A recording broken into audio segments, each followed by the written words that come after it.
बिस्मिल्लाहिर्रहमानिर्रहीम। नाजरीन तुसी वेख रहे हो जी के न्यूज़। मैं चौधरी लियाकत अली मांगड़ तुहाडी खिदमत विच हाज़र हाँ जनाब। मैं अज तो तुहानू एक पुरानी स्टोरी सुनान लगा और मेरी खुद आप बीती है 72-73 की दिहाई की स्टोरी है। तो तुसी बड़े हैरान होवोगे सुन के कि अज तुहाडे सामने वो शख्सियत बैठी है जिसने जनरल टिक्का खान साहब नाल मुलाकात की है और बड़े अच्छे तरीके नाल साडी मुलाकात हुई सी ਉਹਦੇ ਨਾਲ मेरी अपनी।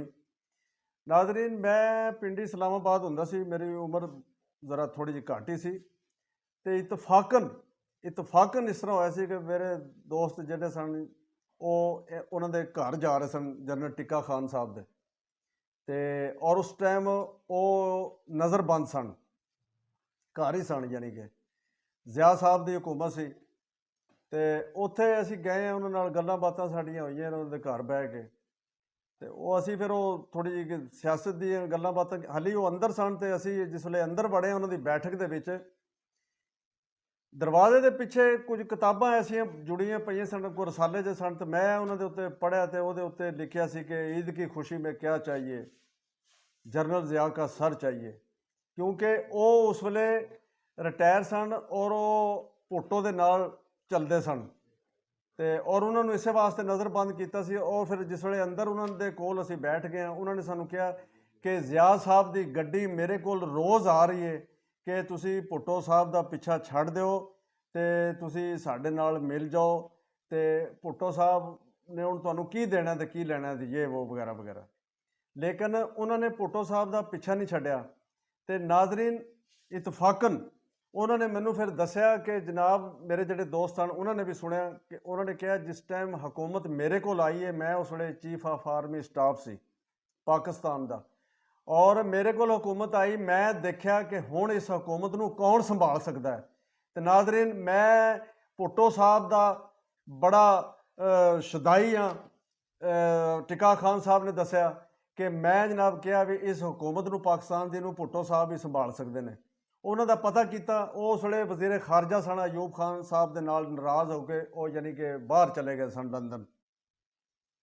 तो वो जनाब मैं उन्होंने पिछे लंदन गया, अगे लंदन गया तो अगे उन्होंने कहा जी कि वो शिकार खेडन गए हैं, क्योंकि वो बादशाह सन अपना जद्दी पुश्ती।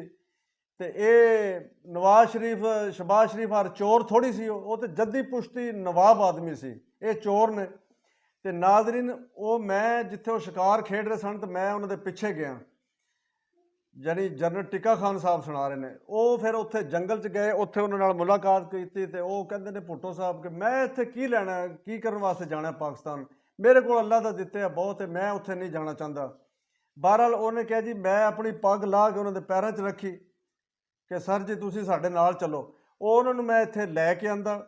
लेकिन फिर जिस तरह फिर वो चले और उन्होंने गरीबों की इतनी मदद की है जिसका कोई अंदाज़ा नहीं है। जोड़ा गरीब आया भुट्टो साहब के दर तो खाली हथा नहीं गया। अगर किसी को मकान चाहिए सी मकान दिता है, अगर किसी को जमीन चाहिए सी जमीन दी है, और उसने उन्होंने कब्जे जड़े ने किसी की जमीनों पर होए सन वो छुड़ाए ने। गरीब आदमी दे भुट्टो साहब साथी सन और दिलों के साथी सन। तो लेकिन जिस टाइम फिर वो भुट्टो साहब तो फिर बुरा वक्त आना शुरू होया सी, तो मैं भुट्टो साहब ने एक गल कही सी कि ज़िया साहब की अख दे विच फर्क है, तुसी इन्हां दे भरोसा ना करो, ये इस तरह ने इस तरह। मैं असी सारे तासरात दसे सन क्योंकि असी भी फौज दे विच सी ते असी उन्होंने दसिया सी इन्हां दे बाद, क्योंकि चीफ ऑफ आर्मी स्टाफ उस वे ज़िया उल हक साहब बन गए सन। लेकिन वो कहते सन कि असी अगर भुट्टो साहब नूं कहंदे सी ना कि लाहौर इस रस्ते जाना है, तो वो मुखालफ चलते सन, वो कहते सन असी इस रस्ते जाना है। तो असी उन्होंने कहा सी भी ज़िया साहब नूं तुसी चीफ ऑफ आर्मी स्टाफ ना बनाओ, तो उन्होंने कहा जी असी इनू बनाना है। और फिर उन्होंने बनाया, बना के 8 जरनैल उन्होंने रिटायर करके तो जनरल ज़िया उल हक साहब नूं उन्होंने चीफ ऑफ आर्मी स्टाफ बनाया सी। और तुसी ये वेख सकते हो फिर ज़िया उल हक साहब ने उन्होंने नाल की कुछ किया है। भुट्टो साहब नूं सजाए मौत देती है, तो भुट्टो साहब सारी जिंदगी गरीबों वास्ते जंग लड़ते रहे ने। मैं अगे भी तुहानूं दस्सिया कि गरीब आदमी उन्होंने दर तो खाली नहीं गया। उहदा उस वक्त का जिहड़ा अखबार सी उहदे उत्ते भुट्टो साहब दा मोटी सुर्खी लिखी सी कि मैं सर दे दूंगा लेकिन आवाम को हुक्मरानी के हक से महरूम नहीं होने दूंगा। उन्होंने अपनी जान दे छड़ी है कि अपने गरीब भाइयों तो, मजदूरों तो, गरीबों तो, बेचारियों तो वो पिछे नहीं हटे एक इंच भी। वो गरीबों के पिछे उन्होंने जान दे छड़ी है। तो हुण उस तो बाद फिर बेनज़ीर साहब आईयां ने, उन्होंने भी आके कोई मतलब कि उन्होंने तो कोई 50-50 कोई उन्होंने हुकूमत जड़ी है वो संभाली है। लेकिन फिर उन्होंने हुकूमत भी अच्छी जा रही थी। फिर जरदारी साहब ने फिर जिस तरह उन्होंने खानदान की सफाई करनी शुरू की है कि मुर्तज़ा भुट्टो नूं, फिर उहदे गवाहां नूं, उहदे नेड़े तरेड़े वालियां नूं सफाई कराती। उस तो बाद फिर अपना बेनज़ीर की भी सफाई कराती उसने, यानी कि तो बहुत बड़ा डकैत है। और तुसी ये वेखो भी हर बंदे नूं पता है, छोटे जे किसी बच्चे नूं पुछोगे वो भी तुहानूं दसेगा कि 96 ते बैठ के कराची दे विच ये टिकटां ब्लैक करदा हुंदा सी कि इहने ब्लैकमेल करके शादी की बेनज़ीर नाल, ते ये फिर हुण कित्थे तो कित्थे चला गया।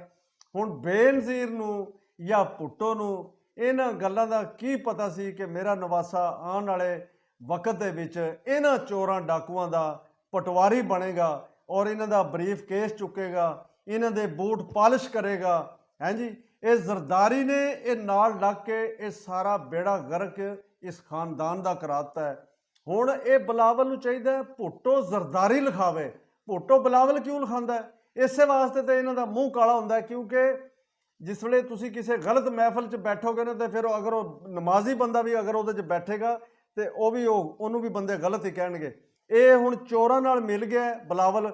सवाल ही नहीं पैदा होंदा कि ये अपने हलके दे विच MNA बन जाए या MPA बन जाए। ये तो हुण तुहाडे सामने 4 दिनों की खेड है, तुहाडे सामने नाज़रीन आ जानी है। ये जनरल टिक्का खान दियां ज़बानी गल्लां ने। और फिर जिस तरह के इंडिया का हमला साडे ते, ये भी उन्होंने सुनाई सी, इंडिया का हमला साडे ते हो रहा सी, टैंक पहुँच गए सन साडे इत्थे जनाब लाहौर, ते वो जितने टैंक सन हर पूरी यूनिट के विचों उन्होंने फौजी जवान जिहड़े ने वो तैयार किए सन 600। हर टैंक के थले एक फौजी जवान ने बंब बन के जनाब इंडिया का तैश नैश कर छड़िया सी, ते नहीं तो साडे दे उत्ते ते जनाब कब्जा हो जाना सी इंडिया का। ये चोर जिहड़े ने, चोर डाकू जिहड़े ने, इन्हां दा पूरा जिहड़ा पूरा यकीन करो, इन्हां दा पूरा दिल है कि असीं ये मुल्क उन्हां नूं दे दईए। ये हुण जिहड़े चोर डाकुआं ने जो कुछ कीता है इस मुल्क दे नाल, आवाम दे मूँह दे विचों नवाला छिकिया इन्हां ने सुकून खिंचिया आवाम दा बेड़ा गर्क कर छड़िया इन्हां ने। हुण जो कुछ इसने तस्नीम हैदर ने दस्सिया कि उन्हें कहा भी इमरान खान नूं कतल करने का मनसूबा, और मियाँ अरशद शरीफ साहब नूं जिहड़ा कतल किया गया वो सारा कुछ इन्हां ते पैना है।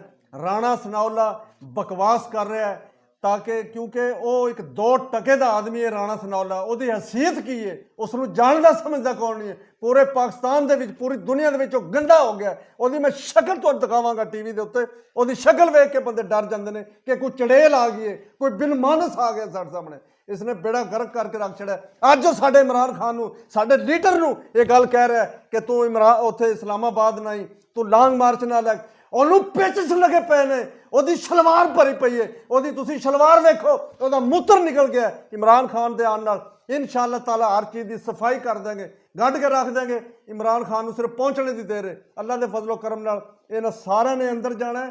ये 2 जितने भी ये 50-60 कबीना के बंदे ने, ये सारे बेल ते बाहर आए ने। असी इस हुकूमत नूं तस्लीम नहीं करते, पूरा पाकिस्तान इस हुकूमत नूं तस्लीम नहीं करता। इन्हां दा बेड़ा गर्क करके छड्डांगे इंशाअल्लाह ताला। मैं उम्मीद करना जिहड़े चीफ ऑफ आर्मी स्टाफ नवे मुनीर साहब आए ने, मैनूं उम्मीद है कि वह कुरान हाफिज भी ने, कुरान के उत्ते हाज़र नाज़र होकर वो फैसले सही करनगे और ये सारे तुहाडे सामने इंशाअल्लाह ताला अंदर जाणगे। इस दे नाल ही जीदार कमौन नूं इजाज़त दिओ। खुदा हाफिज।